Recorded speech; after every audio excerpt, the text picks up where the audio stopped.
आपको और 2 मिनट हम दे रहे हैं, 3 मिनट। सर आप, मैं तो पहली बार आप बैठे तो लगा इस बार 2-3 मिनट एक्स्ट्रा मिलेंगे मेरे तो। सभापति महोदय, सदन में आज राष्ट्रीय सेहत और स्वास्थ्य देखरेख भर्ती आयोग विधेयक 2021 पर चर्चा हो रही। निश्चित रूप से पक्ष विपक्ष के सभी सांसदों ने इस बिल का समर्थन भी किया। ये एक अच्छा विधेयक है। ये विधेयक इस क्षेत्र के पेशेवरों की शिक्षा और सेवाओं के मानकों का विनियमन करने के उद्देश्य से लाया गया, ऐसा मंत्री महोदय ने बताया। चिकित्सकों, नर्सों, दंत चिकित्सकों और फार्मासिस्ट पर निगरानी के लिए संबंधित नियामक संस्थाएं, लेकिन सेहत और स्वास्थ्य देखरेख पेशेवरों के लिए अभी तक ऐसी कोई व्यवस्था नहीं थी। और जैसा कि राज्यसभा में मंत्री जी ने कहा था कि कोरोना महामारी के दौरान चिकित्सकों और नर्सों के अलावा स्वास्थ्य सेवाओं से जुड़े कई कर्मियों को अपनी जान गंवानी पड़ी। निश्चित रूप से ये विधेयक उन्हें सच्ची श्रद्धांजलि है। निश्चित तौर पर कोरोना के संकट की घड़ी में स्वास्थ्य सेवाओं, सफाई व्यवस्थाओं सहित अन्य तमाम उन विभागों, कार्मिकों, अधिकारी जिन्होंने जनसेवा के लिए अपने प्राण अर्पित कर दिए, उन्हें मैं मेरी राष्ट्रीय लोकतांत्रिक पार्टी की तरफ से श्रद्धांजलि अर्पित करता हूँ। कोरोना का कहर वापस देश में बरपने लग गया और सरकार को इसके बचाव के लिए प्रयासों में और तेजी लानी होगी। इस विधेयक पर प्रकाश डालें तो इसमें 56 व्यवसायों को कवर किया जाएगा, जिन्हें 10 प्रोफेशनल श्रेणियों के तहत युक्ति संगत तरीके से व्यवस्थित किया जाता है।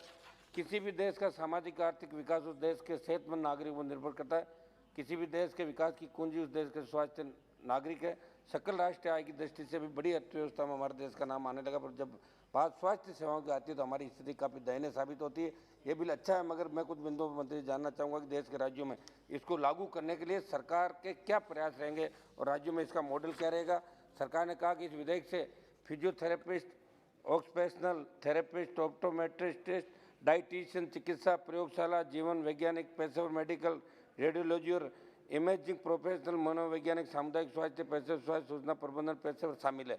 मंत्री जी बिल लाकर आप अच्छा कदम उठा रहे हैं, मगर स्वास्थ्य विभाग से जुड़ा ही बिल है, इसलिए मैं आपको कुछ और मुद्दों पर भी ध्यान आकर्षित करूँगा। सभापति महोदय 1 मिनट। आज ग्रामीण चिकित्सा व्यवस्था को मजबूत करने की जरूरत है। एक तरफ हम कानून बनाकर देश की स्वास्थ्य सेवाओं को बेहतर बनाने का दावा कर रहे हैं, दूसरी तरफ गांव डाणियों में बुनियादी चिकित्सा सुविधाओं के अभाव में और विश्व स्वास्थ्य संगठन के मानक के अनुसार देश में 1000 की जनसंख्या पर एक डॉक्टर की उपलब्धता का जो मानक है, उसमें हम आज भी दूर हैं। इस पर आप विचार करें।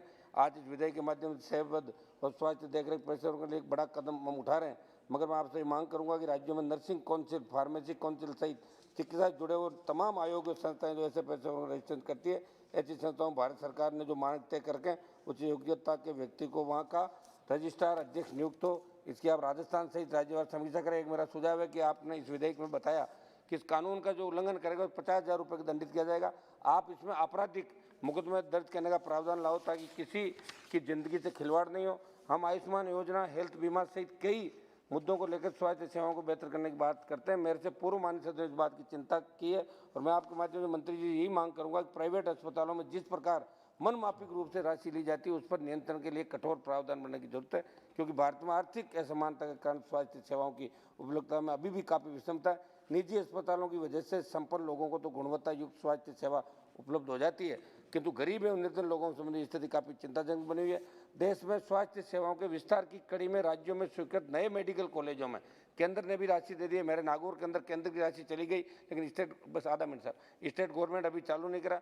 मैं आपके माध्यम से मंत्री से निवेदन करूंगा कि मेरे क्षेत्र की मेडिकल कॉलेज जल्दी शुरू किया जाए। आप इस बात को सुनिश्चित करें कि जहाँ मेडिकल कॉलेज स्वीकृत है वहाँ नर्सिंग कॉलेज भी होना जरूरी है। हालांकि राज्य का विषय, फिर भी आप ऐसा प्रावधान बना दो नर्सिंग कॉलेज होने से मेडिकल कॉलेज का संचालन भी बेहतर रूप से हो सकेगा। आखिरी में एक मेरा सुझाव है कि जिस जिला स्तर के सार्वजनिक अस्पतालों को एक सुपर स्पेशलिटी अस्पताल के रूप में विकसित करना जरूरी था, ग्रामीण क्षेत्र के लोगों को अपने नज़दीक ही गंभीर बीमारियों से सभी प्रकार की स्वास्थ्य सेवाएं उपलब्ध हो सके। और इसके लिए प्रथम दृष्टि से जिला अस्पतालों में न्यूरो व हृदय रोग आदि सुपर स्पेशलिटी के चिकित्सकों पद सृजित करने, वहाँ ऐसे चिकित्सकों की नियुक्ति की जाए। इसके लिए आप राज्यों को निर्देश जारी करें। नागौर मेरे संसदीय क्षेत्र में CGHS डिस्पेंसरी स्वीकृत की जाए। एक आखिरी में सवाल मैं निवेदन कर रहा हूँ मंत्री जी से कि जो एम्स, जिसका बहुत बड़ा एम्स का एक नाम होता है साहब, आप जगह जगह एम्स खोल भी रहे हो। दिल्ली का जो एम्स है वो वर्ल्ड क्लास एम्स है, लेकिन जोधपुर में जो एम्स लेके आए हो, वहाँ तो आपने उस एम्स के अंदर 2-3 हज़ार लोगों की ऐसे नियुक्तियां कर दी जाती आधार पे, उसको बकरा मंडी बना दिया जोधपुर के एम्स को। कैसे काम चलेगा? उस जोधपुर के एम्स की आप जांच कराओ मंत्री जी। मैं फिर लिख के दे रहा हूँ, 5 बार में उठा चुका है मामला। अब आप चाहते हो कि मैं सड़क पे 1 लाख आदमी लेके बैठूं जोधपुर? धन्यवाद बेनीवाल जी। ऐसी स्थिति आप नहीं करें। जोधपुर एम्स मोहम्मद बशीर जी, धन्यवाद।